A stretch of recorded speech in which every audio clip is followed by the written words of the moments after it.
go'zal ko'ylakka ega bo'lasiz. Ho'jonisi, men yana keldim. Bu safar zo'r life hack bilan keldim. Farzandingiz bilan munosabatingiz borgan sari yomonlashyapti. Borgan sari siz jahldor bo'lyapsiz, sabrsiz bo'lib ketyapsiz. Keling, men sizga zo'r narsa o'rgataman. Bitta sizga idish kerak bo'ladi va har safar farzandingizda munosabatingizda nima qilasiz?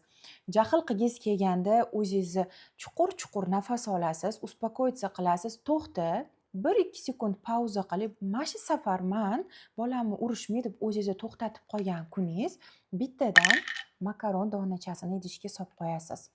Ya'ni har safar kun davomida bu 2-3 ta farzandingiz bilan bo'lishi ham mumkin. Endi jahl qilmoqchi bo'lganingizda, o'zingizni tiyib qolganingizda solasiz. Endi farzandingizni urmoqchi bo'lganingizda, o'zingizni tiyib qolganingizda solasiz. Borgan sari sizni makaron donachalaringiz ko'payadi, to'lishni boshlaydi. Mana shu idishingiz makaron donachalariga to'lganida o'zingizga zo'r narsa butikka borib sovg'a qilasiz. Bu sizni ruhlantiradi, sizga kuch-quvvat beradi va bolangizni v itogi munosabatlaringizni birgalikda yaxshilanadi va siz borgan sari o'zingizni ongli onalikka o'tayotganingizni his qilasiz.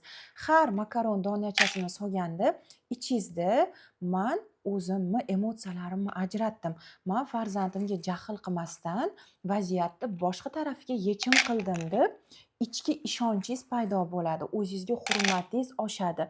Munosabatlaringiz bolalaringiz bilan zo'rlashadi va idish to'lganida nima bo'ladi? Siz go'zal ko'ylakka ega bo'lasiz. Buni turmush o'rtog'ingizga ham aytib qo'ysangiz bo'ladi. Oilaviy bu mashg'ulotni qilsanglar bo'ladi. Bu life hackni kimga jo'natishni o'zingiz juda ham yaxshi bilasiz.